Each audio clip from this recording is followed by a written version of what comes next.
ప్రార్థన చేసుకుందామండి.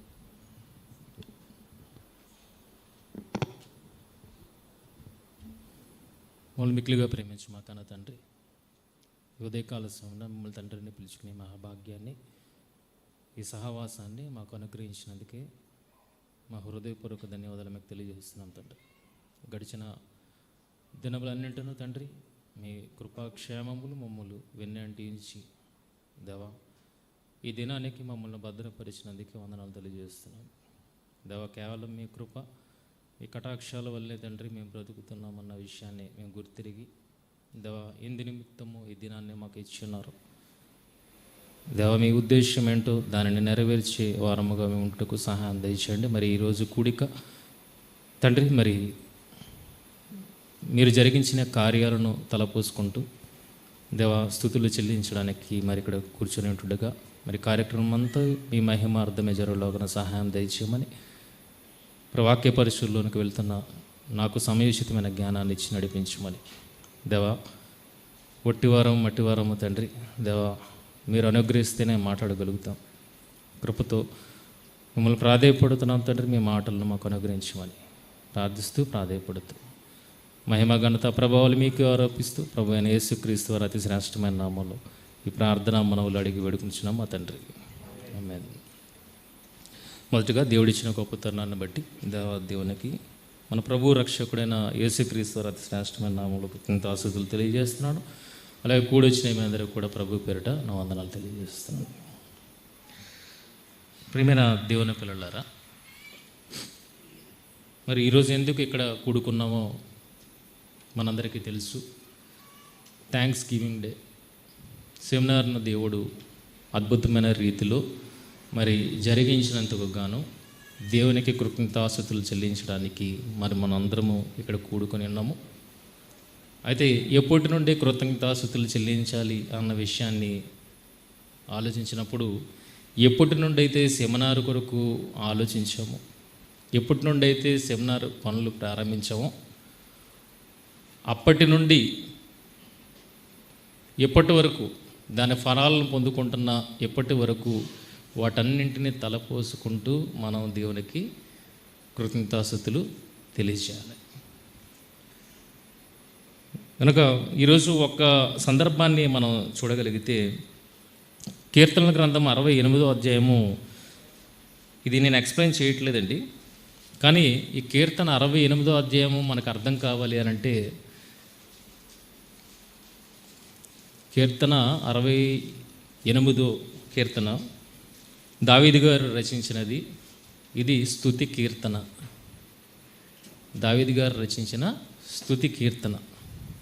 ఇది మనకు అర్థం కావాలి అంటే మొదట స్తుతి అంటే మనకు తెలియాలి. స్తుతి ప్రార్థన మనం చేస్తాం కదండి. స్తుతి ప్రార్థన ఎంతసేపు చేస్తాం మనం? స్తుతి ప్రార్థన ఎంతసేపు చేస్తాం? ఆలోచించండి. ఒకవేళ స్తుతి ప్రార్థన చేయాలి అని అంటే, మా గత కాలంలో మా తల్లిదండ్రులకు జరిగింది, దేవుడు ఈ గొప్ప కార్యాలు చేశాడు కనుక వాటిని బట్టి మీకు స్తుతులు చెల్లిస్తామని ఏదో మనకు జ్ఞాపకం అన్నది మనం చేసేస్తాం. పాతవి ఎప్పుడు గతాన్ని తలుచుకోవడం ఏంటి? మన జీవితాల్లో దేవుడు ఏం జరిగించలేదా? జరిగించాడు కదా. మరి మన జీవితాల కోసం ఎప్పుడైనా కృతజ్ఞతాస్తుతులు చెల్లించామా? కొన్ని చెల్లిస్తే ఎంతసేపు చెల్లిస్తాం?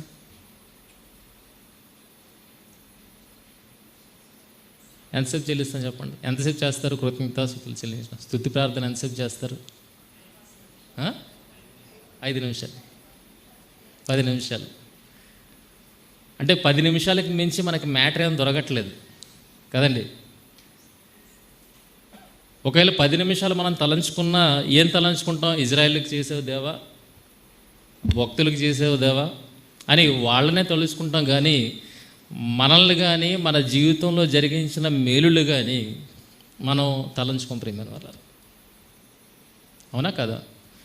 అందుకే 10 నిమిషాల్లో తేలిపోద్ది. కానీ దేవునికి స్తుతి చెల్లించాలంటే ఎప్పటి నుండి ఎప్పటి వరకు స్తుతి చెల్లించాలి? స్తుతి అంటే ఏంటి? అన్న విషయాన్ని నిజంగా మనం అర్థం చేసుకోగలిగితే స్తుతి ప్రార్థనకి ఎంత టైం పడుతుంది తెలుసా? ఒక దినము సరిపోదు, అంతగా దేవుణ్ణి స్తుతించవచ్చు అన్న విషయం ఈరోజు ఈ సందర్భం ద్వారా మీకు తెలియజేయడానికి ఇష్టపడుతున్నాను. పేతురు రాసిన 2వ పత్రిక 2వ అధ్యాయం 1వ వచనంలో ఏమన్నది చూడండి. మొదటి పేతురు 2వ అధ్యాయం 1వ వచనం. ప్రభువు దయాళుడని మీరు రుచి చూచి ఉన్న ఎడల. చాలు. ప్రభువు దయాళుడని ఎవరు కూడా రుచి చూడాలి? ప్రభువు దయాళుడని ఎవరు కూడా రుచి చూడాలి? ఎవరికి చెప్తాడు ఈ మాట? వాళ్ళు ఎవరో రుచి చూసారండి, ఆ రుచిని కోసం మనం మాట్లాడతామా? 5 స్టార్ చాలా బాగుండేదని అప్పుడు వాళ్ళు తినేవారని అది మాట్లాడతామా? లేకపోతే మనం కూడా 5 స్టార్ తిని దీని రుచి సూపర్ అమోఘం అని చెబుతామా? చెప్పండి, ఎప్పుడు చెప్తాం? వాళ్ళు తిన్నారు, వాళ్ళ అనుభవం మనం గట్టిగా చెప్పలేమేమో, కానీ మనం తిని మన అనుభవాన్ని మాత్రము ఎలా చెప్పగలుగుతాం? గట్టిగా బల్లగుద్దినట్టుగా మనము చెప్పచ్చు, అవునా కదా? కనుక నెక్స్ట్ జనరేషన్ అంటే మన తర్వాత తరం వారు దేవుణ్ణి బహుబలముగా నమ్ముకోవాలి, ఆయన్ని అనుసరించాలి అని అంటే మన నమ్మికను, మన అనుభవాన్ని ఎంత గట్టిగా మనం చెప్పాలి ఆలోచించండి. అంటే దేవుడి అనుభవం ఎవరి జీవితాల్లో కూడా ఉండాలి, మన జీవితాల్లో కూడా ఉండాలి. వారి జీవితాల్లో ఉందని మనం గతాన్ని చెప్పడం కాదు, మన జీవితాల్లో ఉందని మన ముందు వారికి మనం చెప్పగలిగే వారముగా ఉండాలి ప్రియమైన వారు. కనుక భక్తుల జీవితాలను మనం కొద్దిగా తలంచి చూడగలిగితే, దావీదు గారు మాట్లాడుతున్న మాటను మనం చూడగలిగితే, దావీదు గారు 1 దినవృత్తాంతములు 17వ అధ్యాయము 20వ వచనం.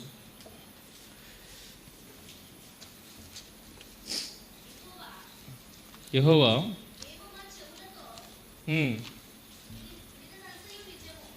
మేము మా చెవులతో వినినదంతయు నిజము, నీ వంటి వాడు ఎవడునూ లేడు,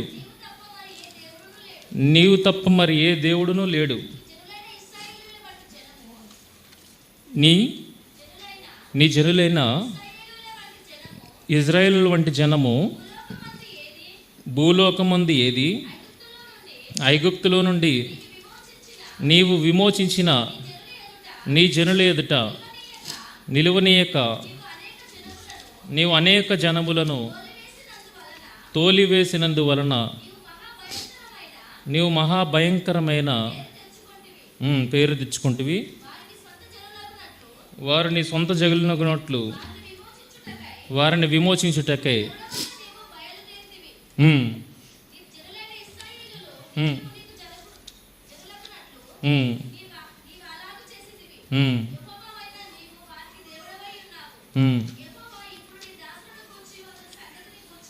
నీ దాసుని గూర్చియు అతని సంగతిని గూర్చియు నీవు సెలవిచ్చిన మాట స్థిరమగునుగాక. యెహోవా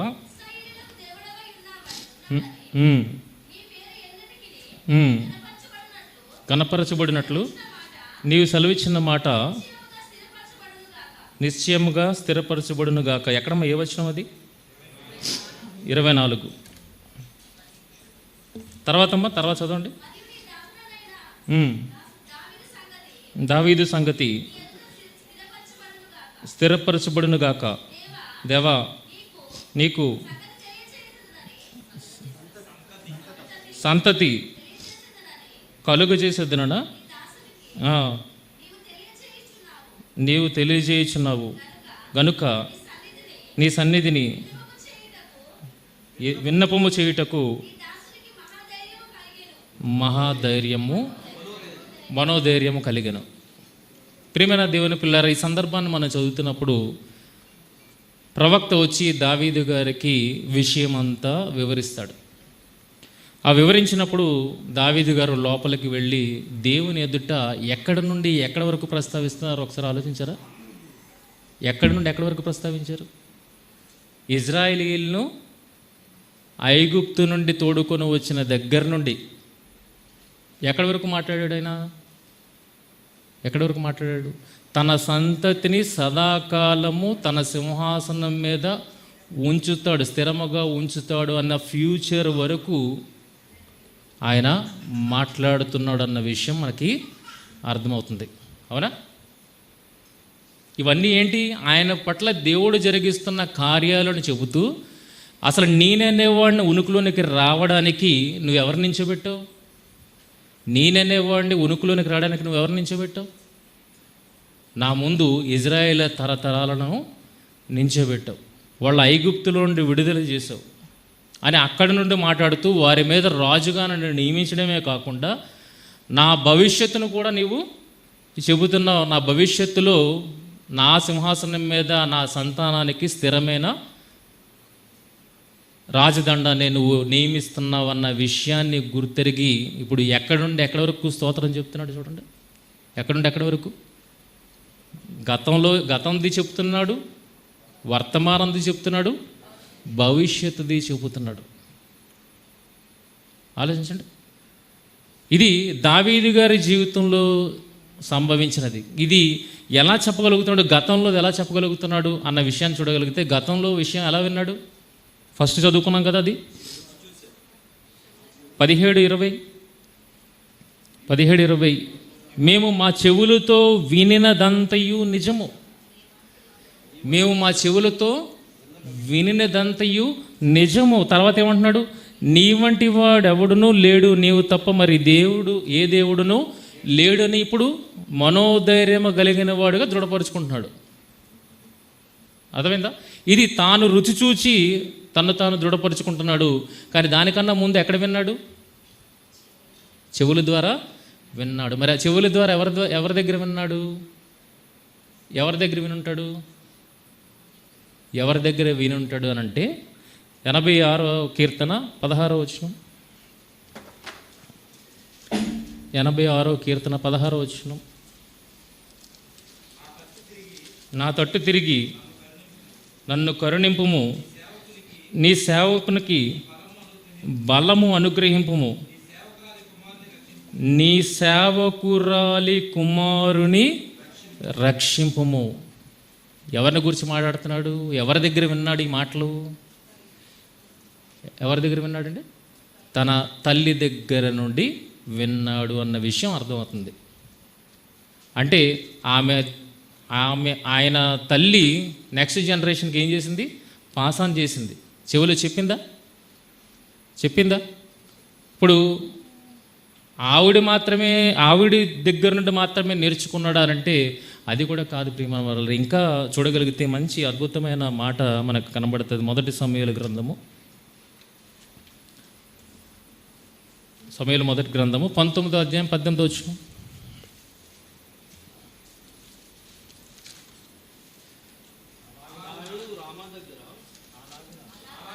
అలాగున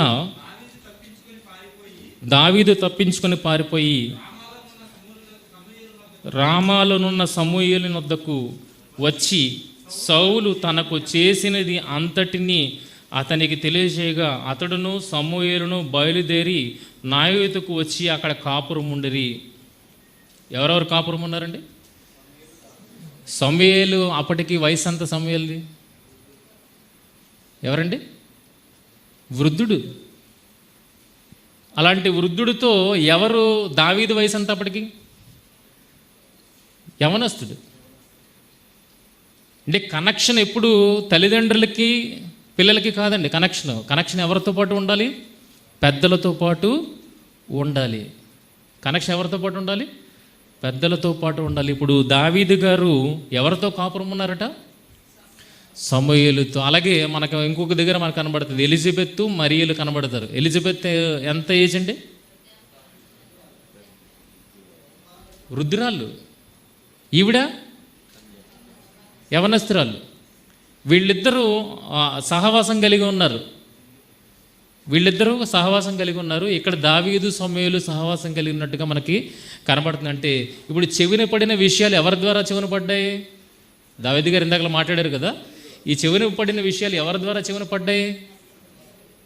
తల్లి ద్వారా పడ్డాయి, వృద్ధుడైన సమూయేలు ద్వారా పడ్డాయి.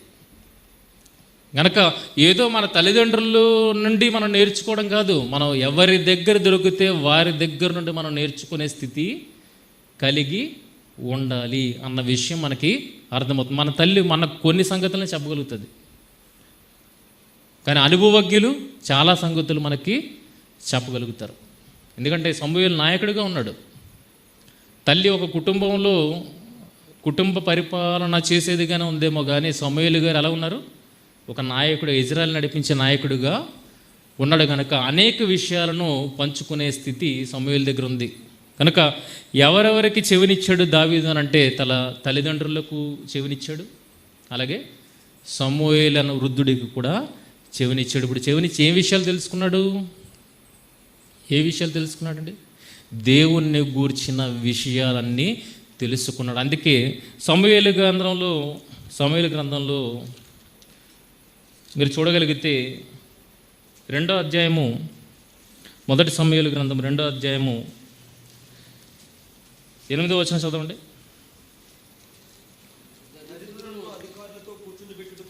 దరిద్రులను అధికారులతో కూర్చుండబెట్టుటకును మహిమగల సింహాసనము స్వతంత్రింపజేయుటకును వారిని మంటిలో నుండి ఎత్తువాడు ఆయనే, లేమి గల వారిని పెంట కుప్ప మీద నుండి లేవనెత్తువాడు ఆయనే. ఇది ఎవరు చేస్తున్నారండి? ఈ స్తుతి ఎవరు చేస్తున్నారు? సమూయేలు గారి తల్లి ఈ స్తుతి చేస్తుంది. ఇప్పుడు ఇదే స్తుతి ఎక్కడ కూడా కనబడుతుంది మనం చూడగలిగితే 113వ కీర్తన 8-9 వచనాలు చూడండి. ఇది దావీదు గారి కీర్తనే.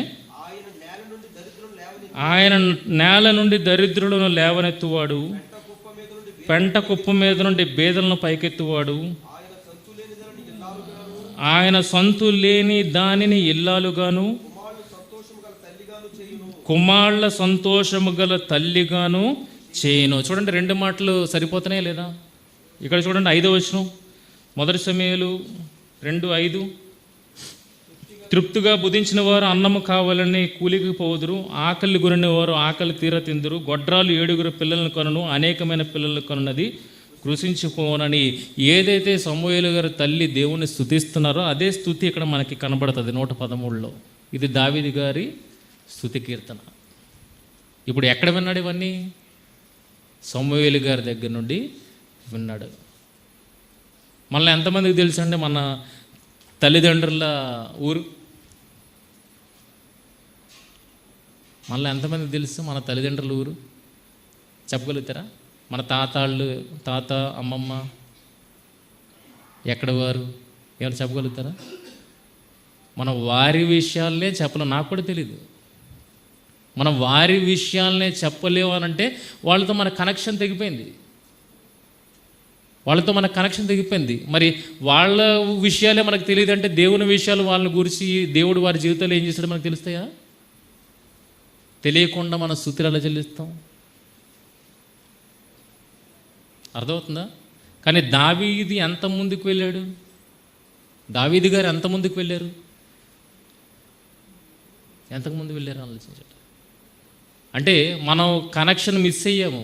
అందుకే దేవుడిని గురించిన గొప్ప విషయాలు మనకి తెలియలేదు. కానీ నిజానికి తలపోసుకోగలిగితే వాళ్ళని నించోబెట్టింది ఎందుకో తెలుసా? మీరు ఇక్కడ ఉండడానికి.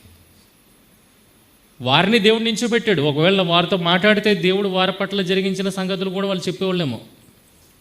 మనకేం తెలీదు, వాళ్ళు ఎక్కడ పుట్టారో తెలియదు, ఎక్కడ వారో తెలీదు. అంటే వాళ్ళే తెలియదు అన్నప్పుడు వాళ్ళకి దేవుడు చేసిన మేళ్ళు గూర్చి డిస్కస్ చేసేంత ఉన్నదా? లేదు ప్రియమైన వాళ్ళారా. ఇది ఈరోజు జనరేషన్ అదే కోల్పోతుంది. ఎక్కడికి లిమిట్ అయిపోతున్నాం మనం? మన తల్లిదండ్రులకు లిమిట్ అయిపోతున్నాం. ఇంకా ఆలోచిస్తే ఫ్రెండ్స్కి లిమిట్ అయిపోతున్నాం. తల్లిదండ్రులకు కూడా మనము ఛాన్స్ ఇవ్వట్లేదు, అడిగి తెలుసుకోవట్లేదు. ఏ విషయాలు తెలుసుకోమంటున్నాను? పెళ్ళి ఎలా జరిగింది, ఎక్కడ పుట్టాము, ఇది కాదు. దేవుడు నీ పట్ల ఏం చేశాడు, ఈ విషయాలను తెలుసుకోగలిగితే నేను రావడానికి వారి పట్ల కూడా దేవుడు ఏం చేశాడు? మేలులు చేశాడు అన్న విషయం మనకి అర్థమవుతుంది. ఇప్పుడు మీ స్తుతి టైం పెరుగుతుందా పెరగదా? ఆలోచించండి. మీ స్తుతి టైం పెరుగుతుందా పెరగదా?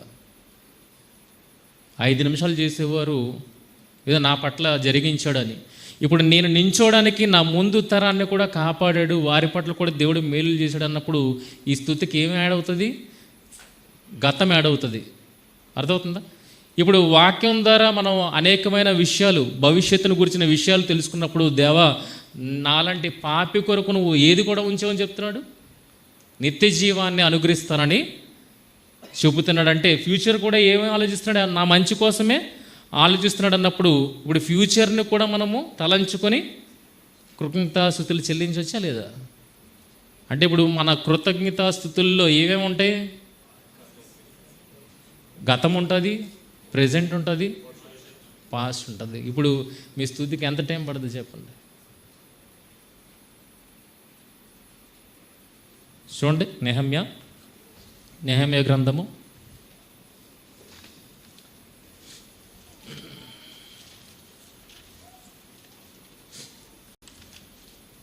6 దానికన్నా ముందు న్యాయాధిపతులు 6వ అధ్యాయము.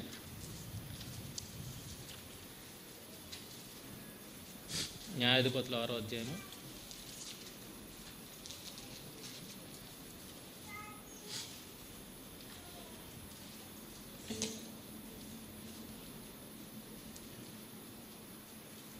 12వ వచనం. యెహోవా దూత అతనికి కనబడి, పరాక్రమము గల బలాఢ్యుడా, యెహోవా నీకు తోడే ఉన్నాడని అతడుతో అనగా, గిద్యోను చిత్తమున ఏలినవాడా, యెహోవా మాకు తోడే ఉండినడలా ఇదంతయు మాకేలా సంభవించను? యెహోవా ఐగుప్తులో నుండి మమ్మను రప్పించినని చెప్పుచు మా పితరులు మాకు వివరించిన ఆయన అద్భుత కార్యములన్నీ ఏమాయను? ఎవరు వివరించారట? పితరులు వివరించారట. మా తండ్రి వివరించాడు, నా తల్లి వివరించాడని చెప్పట్లేదు. ఎవరు వివరించారు? పెద్దలు, పితరులు వివరించారు అన్న విషయం చెబుతున్నాడు. అంటే ఇన్ఫర్మేషన్ని గ్యాదర్ చేయాలి వద్దా? మనం ఇన్ఫర్మేషన్ని గ్యాదర్ చేయాలి. ప్రియమైన వాళ్ళారా, మీ అనుభవాలు చెప్పండి. పెద్దల్ని మీ అనుభవాలు చెప్పండి అని మాట్లాడాలి. దేవుడు మీ పట్ల చేసినది మీ అనుభవంలోకి వస్తే ఆ అనుభవాన్ని మాకు పంచుకోండి.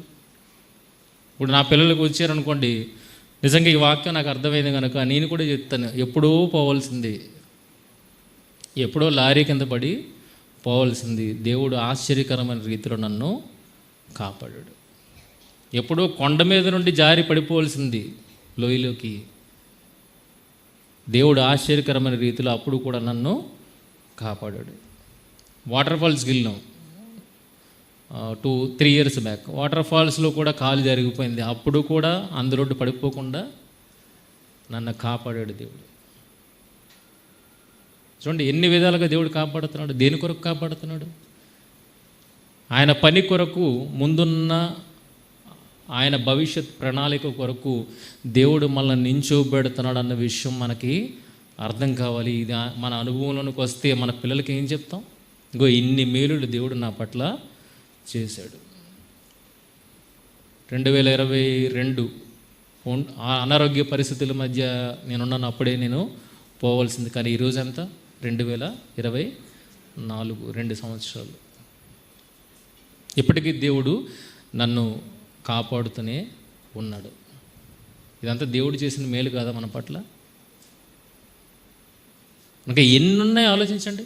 మన జీవితంలోనే ఎన్నున్నాయో మనం నెగ్లెక్ట్ చేసేస్తాం తప్పితే దేవుడు చేసిన అద్భుత కార్యాలు మన జీవితంలో చాలానే ఉన్నాయి.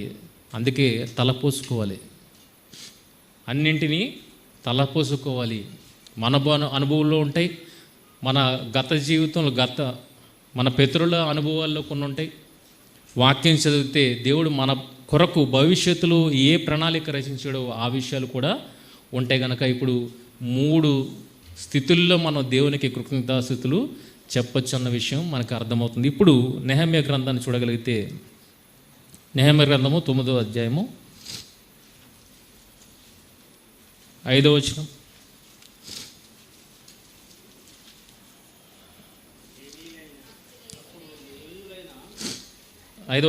అప్పుడు లేవీయులైన యేషువ, కద్మియేలు, బానీ, హషబ్నయ్య, షెరెబ్య, హోదియా, షెబన్య, పెతహయ అనువారు నిలువబడి, నిరంతరము మీకు దేవుడైన యెహోవాను స్తుతించుడని చెప్పి ఇలాగు స్తోత్రము చేసిరి.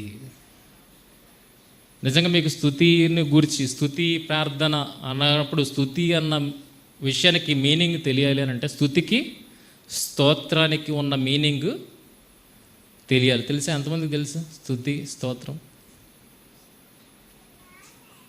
స్తుతి స్తోత్రం. స్తుతి అంటే దేవుణ్ణి ఆశీర్వదించడం, దేవుడు చేసిన కార్యాలను బట్టి దేవుణ్ణి బ్లెస్ చేయడం అని ఇంగ్లీష్లో ఉంది. దేవుణ్ణి కీర్తించడం, ఒక రకంగా చెప్పాలంటే కీర్తించాలి. ఎప్పటి నుండి ఎప్పటి వరకు కీర్తించాలి? స్తుతి చేయండి అన్నది దేవుణ్ణి కీర్తించడం, స్తుతి అనే దేవుణ్ణి కీర్తించడం. అయితే ఎప్పటి నుండి ఎప్పటి వరకు కీర్తించాలి? అదే స్తోత్రం యొక్క మీనింగ్. ఎప్పటి నుండి ఎప్పటి వరకు? Ever lasting to everlasting. అంటే సదాకాలానికి ఆయనను స్తుతి చెల్లించాలి, సదాకాలానికి ఆయన స్తుతులకు పాత్రుడు. స్తోత్రం అనగానే అంటే ever lasting to ever lasting, శాశ్వత కాలానికి ఆయన స్తుతులకు పాత్రుడు. స్తుతి అంటే దేవుణ్ణి కీర్తించడం.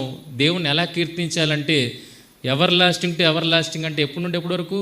మనకు ముందు ఉంది, మన తర్వాత కూడా ఉంది అన్నప్పుడు ఎంత కాలానికి మనం కీర్తించాలి చెప్పండి? ఎంత కాలానికి కీర్తించాలి? మన అనుభవంలో ఏ మాట అవుతుందో అప్పటి నుండి మనము ఆయనను కీర్తించే వారముగా ఉండాలి అన్న విషయాన్ని అర్థం చేసుకోవడానికి మీరు ఇప్పుడు చూడండి కిందకి. యెహోవాను స్తుతించడని చెప్పి ఎలాగూ స్తోత్రము చేసిరి. సకల ఆశీర్వచన స్తోత్రములకు మించిన నీ ఘనమైన నామము స్తుతింపబడునుగాక. నీవే అద్వితీయుడైన యెహోవా, నీవే ఆకాశమును మహాకాశములను వాటి సైన్యమును భూమిని ఉండినది అంతటిని సముద్రములను వాటిలో ఉండినది అంతటిని సృజించిన వాడన్నింటినీ కాపాడువాడవు.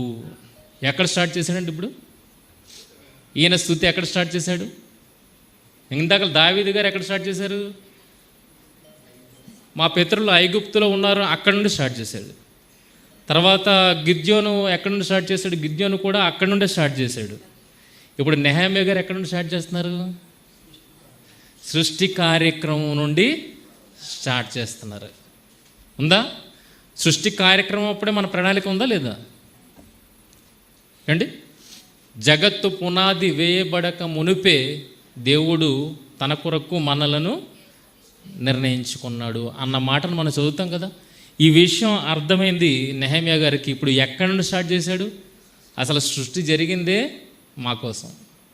అంటే ఎప్పటి నుండి మేలును ఊహిస్తున్నాం మా కొరకు? సృష్టి కార్యక్రమం నుండి మా మేలును నువ్వు యోచిస్తున్నామని అక్కడి నుండి స్టార్ట్ చేసుకుని వచ్చాడు.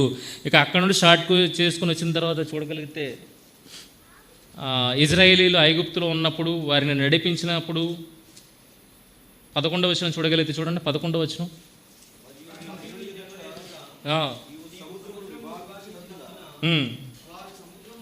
వారు సముద్రం మధ్య పొడి నేలను నడిచిరి, ఒకళ్ళు నూతి నీట రాయి వేసినట్లు వారిని తరిమే వారిని అగాధ జలములలో నీవు పడవేసితివి అని సముద్రం ఎర్ర సముద్రం పాయల కోసం చెప్తున్నాడు. అలాగే 21వ వచనం చూడగలిగితే నిజముగా అరణ్యములో ఏమీ తక్కువ కాకుండా 40 సంవత్సరాలు వారిని పోషించితివి, వారు వస్త్రములు పాతికెళ్ళిపోలేదు, వారి కాళ్లకు వాపు రాలేదు. ఎంత ముందుకెళ్ళాడండి? సృష్టి కార్యక్రమానికి వెళ్ళాడు. అక్కడ నుండి ఇజ్రాయెల్ ఐగుప్తులో నుండి విడుదల చెబుతున్నాడు. ఎర్ర సముద్రం పాయలు చెప్తున్నాడు. 40 సంవత్సరాలు వారిని ఎలా పోషించాడు అన్న విషయాన్ని చెప్తున్నాడు. ఇంకా ముందుకెళ్తే న్యాయాధిపతులను అనుగ్రహించావు, వారికి స్వాస్యాన్ని ఇచ్చావు, నీ మాట మీద నువ్వు నించున్నావు అని మొత్తం హిస్టరీ చెప్తాడు. ప్రేమన వల్ల మొత్తం హిస్టరీ చెప్తాడు. ఇప్పుడు ఇంత హిస్టరీని మనం బుర్రలో పెట్టుకొని ఇప్పుడు స్తుతి చెల్లించడానికి ఎంత టైం పడుతుంది చెప్పండి?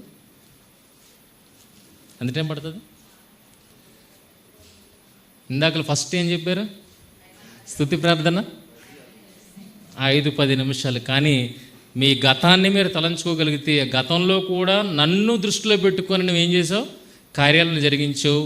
నా పితరులను కాపాడావు, నా పితరులను నువ్వు కాపాడావు. ఈరోజు నన్ను ఈ స్థితిలో నిలబెట్టావు. రేపొద్దున ఆ స్థితిని నాకు అనుగ్రహించాలనుకుంటున్నావు. ఇవన్నింటిని తలంచుకున్నప్పుడు మీకు ఎంత టైం పడుతుంది చెప్పండి? స్తుతి ప్రార్థనకి ఎంత టైం పడుతుంది? చాలా టైం పడుతుంది. చాలా టైం పడుతుంది. మరి ఇంత స్తుతి ప్రార్థన మనం చెయ్యాలంటే ఇన్ఫర్మేషన్ తెలుసుకోవాలా వద్దా? ఎవరి ద్వారా తెలుస్తుందా ఇన్ఫర్మేషను? ఎంత ఇన్ఫర్మేషన్ నీకు దొరుకుతుందో అంత ఇన్ఫర్మేషన్ నువ్వు ఎవరి ద్వారానైనా తీసుకో. అది తల్లిదండ్రుల ద్వారా కావచ్చు, పెద్దల ద్వారానే కావచ్చు, వృద్ధుల ద్వారానైనా కావచ్చు. అర్థమవుతుందా? కనుక జనరేషన్ అనగానే ఏదో తల్లిదండ్రులు పిల్లలకి అన్నది కాదు, సమాజం కూడా పిల్లలకి నేర్పించాలి. సమాజంలో ఎవరెవరు ఉన్నారు?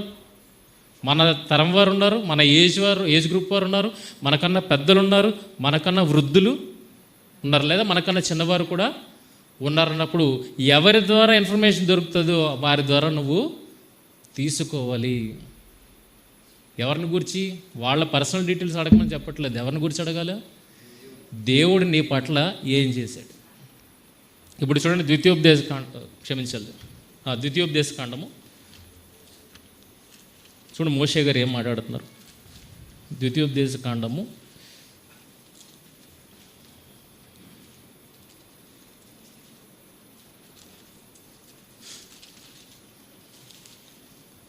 32వ అధ్యాయము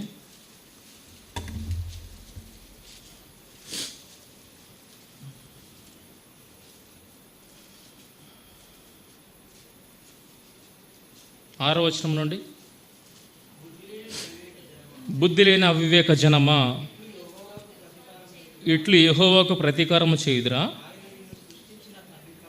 ఆయన నిన్ను సృష్టించిన తండ్రి కాడ, ఆయనే నిన్ను పుట్టించి స్థాపించెను. పూర్వదినములను జ్ఞాపకము చేసుకునము. ఏ పూర్వదినాలు? మన జీవితంలో గతించిన దినాలు కావచ్చు, మనకు ముందు దినాలు కూడా కావచ్చు. చూడండి, తరతరముల సంవత్సరములను తలంచుకునము. ఏం తలంచుకోమంటున్నాడు? గడిచిపోయిన తరతరముల సంవత్సరములను తలంచుకునము. నీ తండ్రిని అడుగుము, అతడు నీకు తెలుపును. నీ పెద్దలను అడుగుము, వారు నీతో చెప్పుదురు. ఎవరెవరిని అడగమంటున్నాడండి? తల్లిదండ్రులను అడగమంటున్నాడు, పెద్దలను అడగమంటున్నాడు. వాళ్ళు నీకు సంబంధించిన తరం కాకపోవచ్చు, కానీ వాళ్ళు నీకు ముందు తరం కావచ్చు, నీకు తర్వాత తరము కూడా కావచ్చు. కానీ ఇన్ఫర్మేషన్ అయితే నువ్వు రాబట్టుకో. ఇన్ఫర్మేషన్ అయితే నువ్వు రాబట్టుకోవాలి. దేవుని గురించి ఇన్ఫర్మేషన్, అంత ఇన్ఫర్మేషన్ మనం ఇముడుచుకోగలిగితే అప్పుడు స్తుతి ప్రార్థన టైము పెరుగుతుంది. అంటే దేవుడు ఎవర్ లాస్టింగ్ స్తుతింపబడాలన్నప్పుడు మనకి విషయాలు తెలిస్తేనే కదా. అప్పటి నుండి ఇప్పటి వరకు నువ్వు స్తుతులకు పాత్రుడు అన్న విషయాన్ని నీ ప్రార్థనలో ఉచ్చరించాలంటే నీకు విషయం తెలియరా వద్దా? విషయం తెలియదా? నాకు ఎవరి ద్వారా విషయం తెలుస్తుంది? నీ ప్రజెంట్ వాళ్ళతో ఉన్నప్పుడు నీ ప్రజెంట్ విషయాలు తెలుస్తాయి.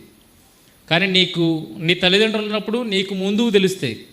అదే నువ్వు వృద్ధుల దగ్గర ఉన్నావు అనుకో, పాస్ట్ అంతా వాళ్ళ అనుభవంలో ఉన్నది, వాళ్ళకు ముందు వారిది, వారి తర్వాత కాలానికి సంబంధించిన అన్ని విషయాలు నీకు చెబుతారన్నప్పుడు, ఇప్పుడు ఇది నెక్స్ట్ జనరేషన్ మినిస్ట్రీస్ అంటే ఏంటి దాని అర్థం? తల్లిదండ్రులు పిల్లకి చెప్పించమన్నారు. దాని అర్థం ఏంటి సమాజానికి అర్థం కాలేదు ప్రియమైన వాళ్ళరా. ఇప్పుడు సెమినార్కి వచ్చిన వాళ్ళందరూ ఇక్కడ ఉన్నారా? సెమినార్కి వచ్చిన వాళ్ళందరూ ఉన్నారా? ఏరి సండే స్కూల్ పిల్లలు లేరు, యవనస్తులేరు. అంటే ఎవరింట్లోకి వాళ్ళు వెళ్ళిపోయారు కదా, ఎవరింట్లోకి వాళ్ళు వెళ్ళిపోయారా? ఇక్కడ ఉన్నారా? ఈ పరిచర్య మెయిన్ ఉద్దేశం ఏంటంటే మిమ్మల్ని ప్రోత్సహించడం మాత్రమే. సంవత్సరానికి 4-5 రోజులు కార్యక్రమం ఉంటుంది, 5 రోజుల్లో మిమ్మల్ని ప్రోత్సహించడం మాత్రమే. కానీ పరిచర్య అంతా ఎవరు చేయాలా? పరిచర్య అంతా ఎవరు చేయాలా? ఇంటి దగ్గర తల్లిదండ్రులు కావచ్చు, సమాజంగా మీరు మీ వారికి చెయ్యాలి. కనుక ఈ నెక్స్ట్ జనరేషన్ మినిస్టర్స్ మాది కాదు, ఎవరిది? మీ బాధ్యతను గుర్తు చేయడానికి ఇక్కడ మేము 4 దినాలు ప్రోగ్రాం పెట్టాం అంతే. కానీ పరిచర్య అంతా ఎవరిది? పరిచర్య ఎవరిదండి? ఇప్పుడు వచ్చారా? మాతో ఉండిపోయారా? లేదు కదా, ఇంట్లోకి వెళ్ళిపోయారు. కనుక పరిచర్య ఎవరిది అని అంటే వారి బాధ్యత వహిస్తున్న వారిది, తల్లిదండ్రులది. కనుక ప్రోత్సాహం వరకు ఇక్కడ ఇవ్వడం జరుగుతుంది. ఎందుకంటే ప్రోత్సాహపరిచేవారు సమాజంలో లేరు గనక,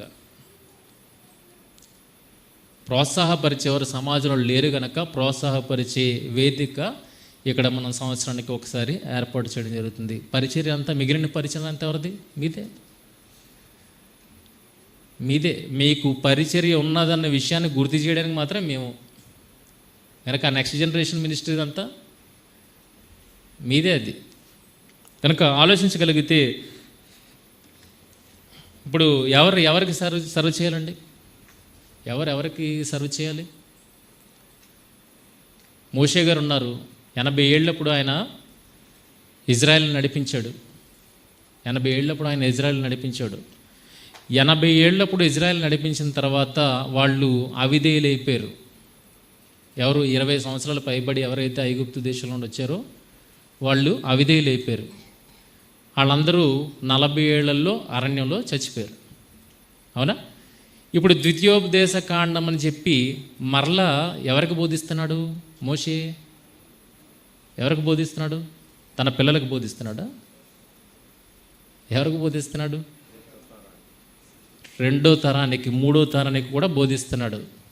6వ అధ్యాయంలో మీరు చూడగలిగితే, ద్వితీయోపదేశ కాండం 6వ అధ్యాయంలో మీరును మీ పిల్లల్ని కూర్చోండి అంటాడు. ఇప్పుడు మీరు మీ పిల్లలు అంటే రెండోసారి ఎవరికైతే ఉపదేశిస్తున్నాడో ఆయనతో పాటు ఉన్నారో ఆ తరానికి, వాళ్ళ నెక్స్ట్ జనరేషన్కి. మోషే ఎంత వయసు అప్పటికి? సుమారు 120 సంవత్సరాల వయసు గలవాడు. ఇప్పుడు ఏ తరానికి బోధిస్తున్నాడు? తన పిల్లలకు బోధిస్తున్నాడా? పిల్లలకు బోధిస్తున్నాడా? పిల్లలకు బోధిస్తున్నాడా? ఎవరికి బోధిస్తున్నాడు చెప్పండి? ఎవరికి బోధిస్తున్నాడు? పిల్లలకి 3వ తరానికి బోధిస్తున్నాడు ఆయన. అంతేగా, ఒక తరం చచ్చిపోయింది, ఇంకో తరానికి బోధిస్తున్నాడు. ఆ తరంతో పాటు ఎవరున్నారు? ఇంకో తరం ఉంది. ఇంకా 3వ తరానికి మోషే బోధిస్తాడు. మరి నేను నా పక్కవాడికే బోధించాలంటే అది ఎంత రాంగ్? అది నువ్వు కుటుంబంగా ఉంటే గనక తల్లిదండ్రులుగా మీ పాత్రను మీరు నెరవేర్చాలి. అదే నాయకుడిగా ఉంటే గనక నాయకుడి పాత్ర ఏంటి తెలుసా? తన కుటుంబం వరకే కాదు. ఇప్పుడు చర్చికి ఎలాంటి వయస్కులు వాళ్ళు వచ్చారు చూడండి. ఎవరున్నారు? పిల్లలు ఉన్నారు, యవనస్తులు ఉన్నారు, నాకన్నా పెద్ద వయసు కలిగిన వారు ఉన్నారు, వృద్ధులు కూడా ఉన్నారు. ఎన్ని తరాలు ఉన్నాయి ఇక్కడ? 4 తరాలు. అంటే నాయకుడికి ఇది వర్తించదు, నాయకుడు నడిపించేవాడికి ఇది వర్తించదు. నాయకుడు ఎంతమందికైనా ఎన్ని తరాలకైనా చెప్పచ్చు. కుటుంబ పరానికి దగ్గరికి వచ్చినప్పటికి, కుటుంబం దగ్గరికి వచ్చినప్పటికీ ఎవరున్నారు నీకు? నీ పిల్లలే ఉన్నారు నీతో పాటు. కనుక నువ్వు అది నీ కుటుంబం వరకు ఓకే. కానీ చర్చికి వచ్చినప్పుడు చూడగలిగితే అనేక వయస్కుల వాళ్ళు ఇక్కడికి వస్తారన్నప్పుడు అందరికీ మనం బోధిస్తున్నాం లేదా? కనుక నెక్స్ట్ జనరేషన్ అంటే పిల్లలు కాదు ప్రియమైన వాళ్ళ. నెక్స్ట్ జనరేషన్ అంటే నీ ముందున్న వారు. అందుకే దావీదు తన తరం వారికి సేవ చేసి నిద్రించారంటే అక్కడ తరం అనగానే ఏం క్యాలిక్యులేట్ చేస్తున్నారు? ఏం క్యాలిక్యులేట్ చేస్తున్నారు? నెక్స్ట్ అని క్యాలిక్యులేట్ చేస్తున్నారు. అది కాదు అక్కడ తరం తీసుకోవాల్సింది. దావీదు జీవితకాలం. అక్కడ దావీదు తన తరం వారికేనంటే అక్కడ ఏం తీసుకోవాలి? కాలపరిమితి తీసుకోవాలి. దావీదు ఎంతకాలం బ్రతికాడో అంత కాలమానంలో ఎంతమంది వస్తే అంతమందికి సేవ చేశాడు అన్న విషయాన్ని అర్థం చేసుకోవాలి. చూడండి, తిమోతికి రాసిన పత్రిక, 1 తిమోతి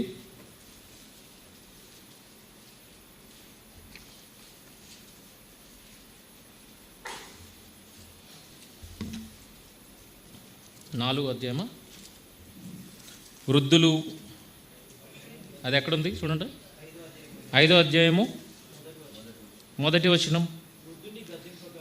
1 తిమోతి 5వ అధ్యాయము 1వ వచనం. తిమోతి ఏ వయస్కుడండి? తిమోతి ఏ వయస్కుడు? యవనస్తుడు. ఇప్పుడు యవనస్తుడికి ఏ తరాల మీద బాధ్యత ఉంది చూడండి. వృద్ధిని గద్దెంపక తండ్రిగా భావించి అతన్ని హెచ్చరించము, అన్నదమ్ములని, యవ్వనులను, తల్లులని, వృద్ధ స్త్రీలను. అంటే ఇప్పుడు ఎవరుడైనా తిమోతికి పైతరం వారు ఉన్నారు, కింద తరం వారు కూడా ఉన్నారు. అవునా? ఇంకా తిమోతికి పెళ్లి కాలేదు. తిమోతికి పెళ్లి కాలేదు. ఇప్పుడు పెళ్లి కాలేదు కనుక నెక్స్ట్ జనరేషన్కి సేవ ఆపేస్తాడా? నాయకుడిగా ఉన్నవాడు ఏం చేయాలనంటే కుటుంబం వరకే పరిమితం అవ్వకూడదు. తన కాలములో, తన జీవిత కాలములో ఎవరెవరు కనబడినా వారికి ఏం చేయాలి? విషయాన్ని తెలియజేసేవాడుగా ఉండాలి. అలాగే యోహాను పత్రిక, 1వ పత్రిక,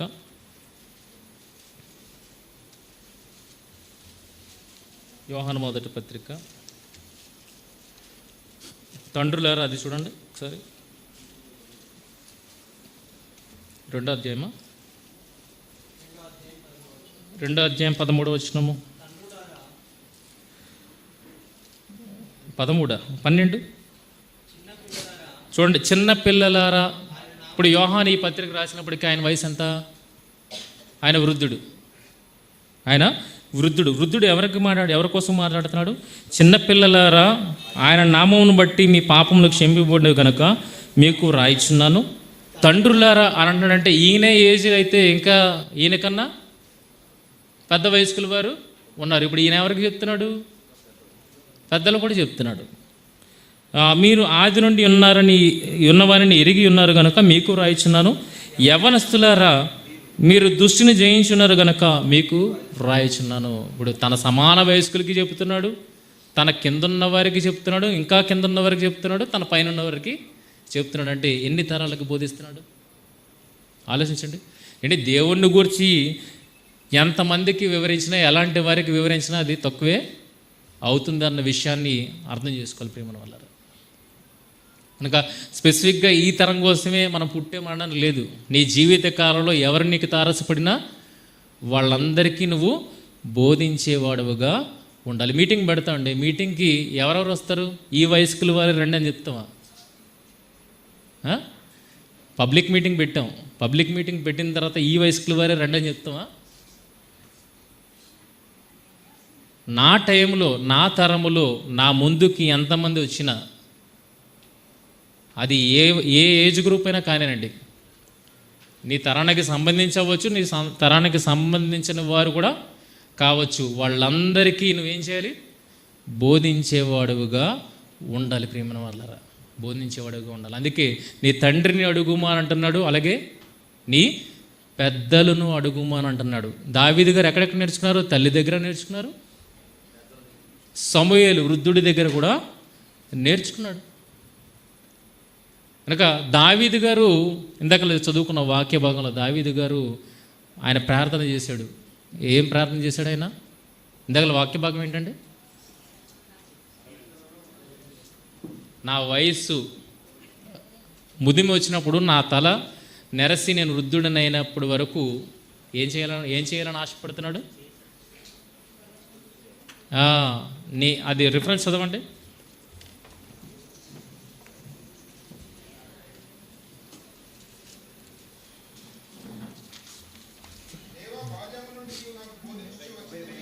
ఉమ్.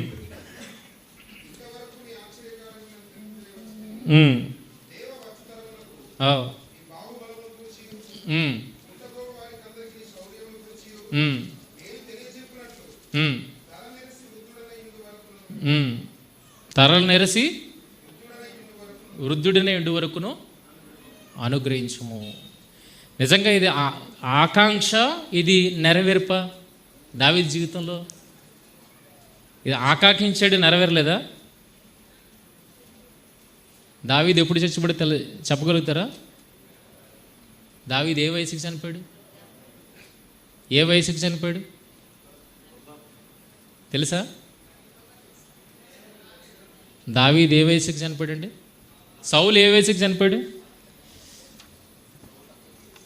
సౌలు ఏ వయసుకి చనిపోయాడు? యవనస్తులు ఏం మాట్లాడట్లేదంటే, సౌలు ఏ వయసుకి చనిపోయాడు? 70 సంవత్సరాలకు చనిపోయాడు. దావీదు ఏ వయసుకి చనిపోయాడు? ఆన్సర్ లేదు, ఆన్సర్ లేదు. దావీదు ఎప్పుడు చనిపోయాడు బైబిల్ మనకి రివీల్ చేయలేదు. మనం ఏ లెక్కన వేసేస్తామంటే సొలొమోను రాజ్యపాలనలోకి వచ్చాడు కనుక దావీదు 70 ఏళ్ళకే చనిపోయాడని చెప్పేస్తాం. కానీ సొలొమోను రాజ్యపాలన చేసినప్పటికీ కూడా దావీదు బ్రతికే ఉన్నాడు, కానీ మంచం పట్టి ఉన్నాడు.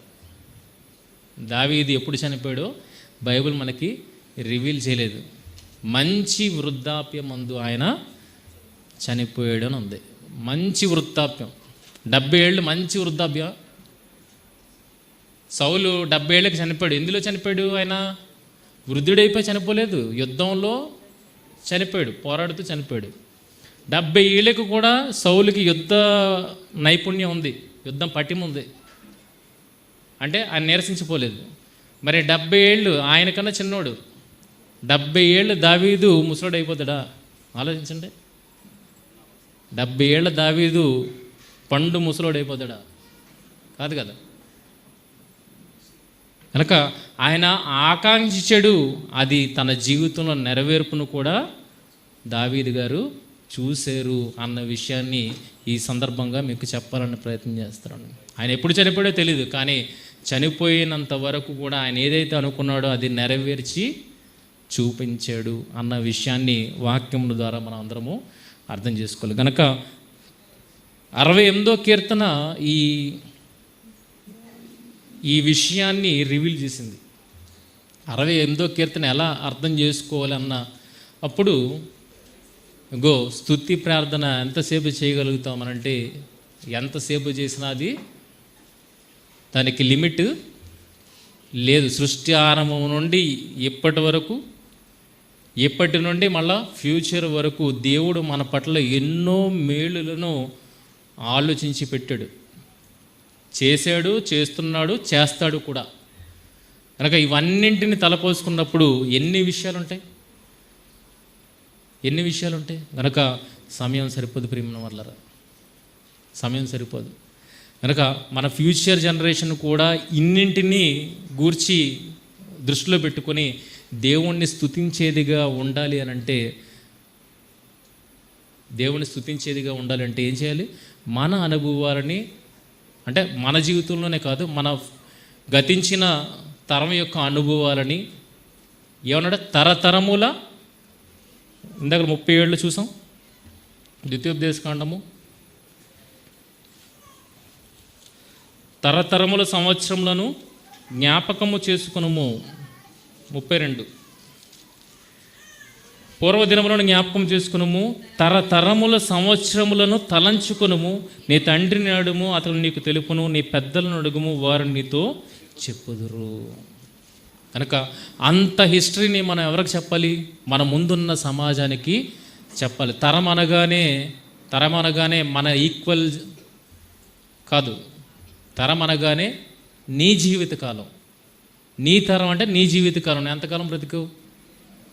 ఈ తరంలో నువ్వు ఎంతకాలం బ్రతికావు? ఈ జీవిత కాలంలో నువ్వు ఎంతమందికి చెప్పగలుగుతున్నావు దేవుని గురించిన సంగతులు? ఇది కౌంట్. ఇంకా దావీదు గారు తన తరం వారికి సేవ చేసి నిద్రించానంటే, తన తరం వారిలో ఎవరెవరు ఏజ్ గ్రూప్స్ ఉన్నారు? అన్ని ఏజ్ గ్రూప్స్ ఉన్నాయి. ఆయన బ్రతికిన కాలంలో అన్ని ఏజ్ గ్రూప్స్కి ఆయన చెప్పాడు ప్రేమ. తనకన్నా పెద్దోళ్ళకి చెప్పాడు, తనతో ఈక్వల్గా ఉన్నవారికి చెప్పాడు, తనకన్నా కింద ఉన్నవారికి చెప్పాడు, చిన్నపిల్లలకు కూడా ఆయన వివరించాడు అన్న విషయాన్ని మనం గుర్తెరిగితే ఇప్పుడు మనం ఎవరికి వివరించాలి? లిమిట్ పెట్టుకోవద్దు. మీ పిల్లలకి వివరించండి, మీ పిల్లలతో పాటు సమాజంలో వాళ్ళు కూడా మీ పిల్లలే, వారికి కూడా వివరించండి. సమాజ బాధ్యత కూడా మనమే పోషించాలి తల్లిదండ్రులుగా. కనుక ఇంత గొప్ప బాధ్యత దేవుడు మీ మీద ఉంచాడు అన్న విషయాన్ని మీరు గుర్తెరగాలి. 68వ కీర్తన ఎందుకు స్టార్ట్ చేశానంటే 68వ కీర్తన ఈ విషయాన్ని ఆలోచించేటట్లుగా చేసింది. అందుకే 68వ కీర్తనను గురించి ఎత్తని తప్పితే అది వివరించాలన్న ఉద్దేశము కాదు ప్రియమైన వాళ్ళారా. కనుక ఈ మాటలన్నీ మీ హృదయ గ్రహింపునకు వచ్చాయని నమ్ముతూ ముగిస్తున్నాను. ప్రార్థన చేసుకున్నాం. మహోన్నతుడైన మా తండ్రి, మేము మహాఘనమైన శ్రేష్టమైన అతి పవిత్రమైన నామానికి వేలాలు దేవ, మిమ్మల్ని స్తుతించాలంటే దేవ దినములు చాలవు. బ్రతుకు కాలం అంతా మిమ్మల్ని స్తుతించే వారముగానే మేము ఉండాలి తండ్రి. కనుక తండ్రి, ఎప్పటికప్పుడు మా జీవితంలోనూ మమ్మల్ని నిలబెట్టడానికి మీరు గతంలో చేసిన కార్యక్రమాలను మేము తలపోసుకుంటూ తండ్రి సదాకాలము తండ్రి మిమ్మల్ని కీర్తించేవారముగా, సదాకాలం నుండి సదాకాలం వరకు మిమ్మల్ని కీర్తించేవారముగా మేమందరము ఉండినట్లుగా సహాయం దయచేయండి. అలాగే మా ముందున్న తరాలను తండ్రి మీలో ఎదిగింపజేయడానికి అవసరమైన శక్తి సామర్థ్యాలను మాకు దయచేయమని మహిమ ఘనత ప్రభావాలు మీకు ఆరోపిస్తూ ప్రభు అయిన యేసుక్రీస్తు వారి అతి శ్రేష్టమైన నామంలో ఈ ప్రార్థన మనవులు అడిగి వేడుకొనిచున్నాం మా తండ్రి. ఆమేన్. అందరికీ వందనాలు.